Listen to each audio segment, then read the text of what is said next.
Hello, everybody! Olá, pessoal! Estamos juntos em mais um CADEF. CADEF Conhecimento Além da Dimensão Física. CADEF de número 559. Very good. Prece para os espíritos. Podemos fazer prece para os espíritos? Ou isso é perigoso? O que representa isso? Muitas vezes nós sentimos vontade de fazer prece para um primo que desencarnou, um irmão, um pai, uma avó, um amigo. Mas podemos fazer preces para aqueles que desencarnaram? Algumas vertentes religiosas, dentro do seio evangélico, por exemplo, dizem-nos que é perigoso, que é proibido, mesmo porque os mortos estão numa dimensão misteriosa e não podemos perturbá-los, não podemos fazer preces. E acender velas? Podemos acender velas aos espíritos? Mas o que representa a vela? O que representa a prece? A vela, a prece estão vinculadas. Por quê? Porque quando você faz a prece, você aciona o pensamento. Quando você acende uma vela, você também aciona o pensamento. Na verdade, o que você está fazendo? É evocação. Tanto pela prece ou pelo mecanismo da vela. Quando você acende uma vela, na verdade, o que está por detrás daquilo? O interesse da evocação. Aí nós entramos na evocação. A prece, a vela, na verdade, ambos tratam-se de evocações. E o gênio Allan Kardec, no capítulo 25 do livro dos Médiuns, publicado em 1861, no capítulo 25, ele trata deste assunto, da evocação. Este é o nome do título, da evocação. E no Evangelho segundo o Espiritismo, publicado em 1864, Allan Kardec, no capítulo 28, Coletâneas de Preces, ele fala também da evocação, ou da prece para espíritos. Então, o que acontece?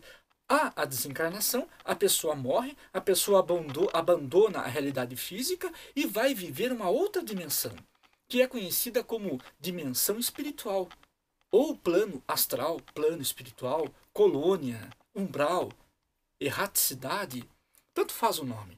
A verdade é que a pessoa desencarna e vai viver uma outra faixa vibratória. Ela continua viva, é claro, a pessoa continua viva, com as emoções, com o conhecimento que lhe norteava a vida, continua com aspirações, com planos, planejamento, felizes ou infelizes, com dores ou com júbilos, sentindo fracasso ou sucesso, se foi bom, se foi mal, se teve boas ou más obras, a pessoa continua viva. E quando você faz evocações, ou com o concurso de velas, ou simplesmente pelo pensamento, você aciona esta pessoa. Mas a questão é, esta pessoa vai se sentir perturbada? Esta pessoa vai ficar desestruturada quando você faz evocações? Porque a evocação em si, primeiro ponto, é neutra. A evocação é neutra. Há pessoas que, por exemplo, começam a remoer.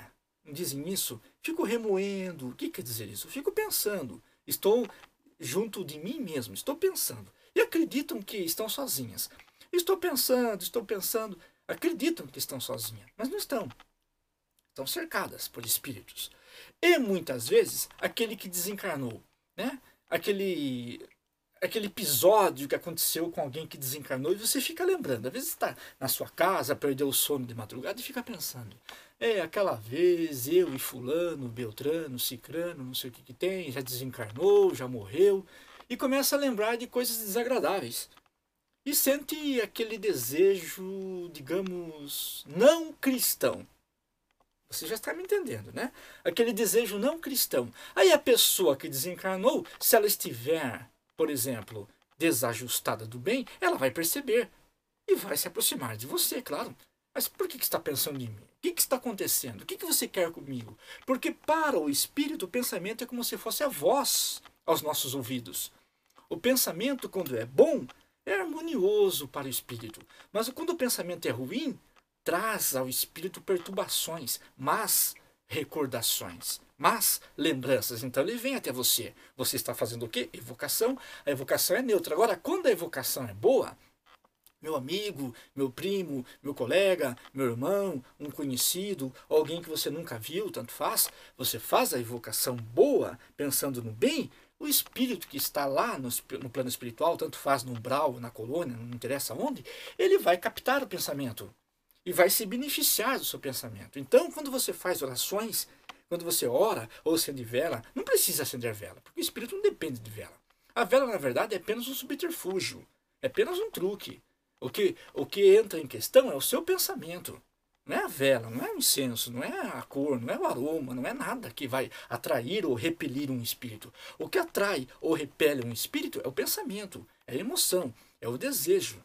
Então o que acontece? Você chega, se concentra, faz uma compenetração e oferece o seu conteúdo emocional, que é a prece. Meu irmão, onde você estiver, fique com Deus, que Deus lhe abençoe, que as coisas progridam sua vida, e começa a prece. O espírito, aonde ele estiver, não importa onde, ele vai sentir a vibração. Então, você deve fazer prece para os espíritos? Sim. Se você tem um grande carinho por aquele espírito que desencarnou, faça prece, porque ele vai perceber a prece. Ele vai sentir a prece. Claro que ele vai se emocionar, claro que ele vai se acarinhar na prece, evidente que sim. Agora, o que nós não podemos fazer é aquela evocação ruim, ficar pensando de forma negativa, o que já passou. Muitas vezes fazemos isso até com parente.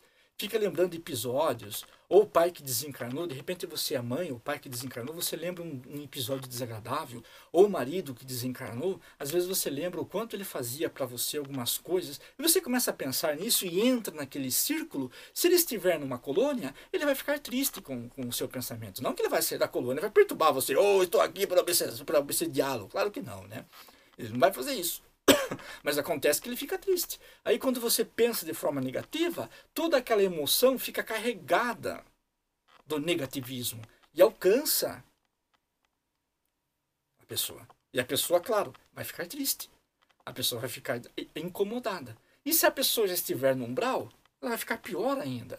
Agora, se a pessoa estiver aí na terra, vagando, como dizem, alma penada, o que é alma penada? É espírito que não está no umbral e nem na colônia. Como ele tem o livre-arbítrio, ele fica nas cercanias da terra. Fica influenciando encarnados, fica vampirizando, fica tragando energias. Então, quando ele sente que você está pensando nele, ele vem até você e começa a vampirizá-lo, começa a perturbá-lo. Aí você tem sonhos ruins, tem pesadelos, tem medo disso, tem medo daquilo. Claro, você fica emanando pensamentos negativos.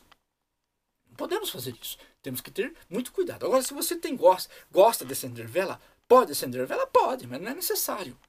Não se faz necessário. Nós espíritas, eu sou espírita. Nós espíritas, nós entendemos que a vela é desnecessária. Então, nós não acendemos velas, não temos rituais, não temos dogmas, não temos nada. Apenas o pensamento. A única coisa que atrai o espírito ou repele, repetimos, é o pensamento. Mas se você tem vontade de acender vela, de repente você é católico ou venda, porque os católicos acendem vela, né? Tem o hábito de acender vela, não só católicos, né? Mas alguns segmentos também de espiritualidade que acendem vela, não tem problema nenhum. Se você gosta de acender vela, acenda uma vela. Se você quer ir fazer uma evocação com o concurso de uma vela, isso é perfeitamente natural, compreensível. Os espíritos chegam até você do mesmo jeito ou se beneficiam da sua prece do mesmo jeito. Porque tem pessoas que gostam, viram mãe acendendo vela, viram avós, os avós, né? O avô acendendo vela, e a pessoa acaba adotando aquilo e leva isso para o resto da vida dela, ou leva para a vida dela aquilo sem problema nenhum. Ninguém vai ficar sem a sua prece porque você acendeu vela. Mas, repetimos, o importante não é vela, não é nada. O importante é o seu pensamento. Você pode e deve fazer uma oração para um espírito. A pessoa que acabou de desencarnar, inclusive no capítulo 28 do Evangelho segundo o Espiritismo que nós falamos, tem lá a coletânea, porque o Evangelho segundo o Espiritismo é composto por 28 capítulos. E tem lá, no último capítulo, coletânea para aquele que acabou de desencarnar. Tem também, que é um espírito, ele acabou de desencarnar, um espírito desencarnado, recém-desencarnado. Então você pode e deve fazer uma prece para ele. Ele vai se beneficiar da sua prece, porque a prece para o espírito é um bálsamo. A prece, quando alcança o espírito, é uma luz. Tanto faz se ele está no umbral ou na colônia. No umbral, mais ainda, né? A pessoa está sofrendo, a pessoa está compadecendo, a pessoa está numa perturbação atroz. De repente, ele recebe uma prece. E isso, claro, que é formidável para o espírito. Isso é magnífico para o espírito. Faça a prece. Dê uma olhada, né, nessa questão aí, com cuidado. Não fique aí coibido, não fique ressentido. Eu faço prece ou eu não faço. Não fique não, fique tranquilo, pode fazer prece, deve fazer prece. O que você não pode é ficar pensando negativamente. Se você ficar pensando negativamente, o espírito vai captar isso e vai perturbá-lo seguramente. Gostou, man? Espero que sim. Junte-se no nosso canal, faça parte da nossa família chamada CADEF. Você é muito bem-vindo, nós estamos com o coração aberto para você. Se inscreva, mas se inscreva agora, ok? Você é muito bem-vindo. É CADEF, CADEF é sucesso. Gostou mesmo? Então dá uma curtida nesse vídeo, ok? Mas curta agora, man. Pá! Very good. Muito bem, estamos juntos. Que a luz do conhecimento esteja conosco. Sucesso! Que Deus seja louvado! Very good!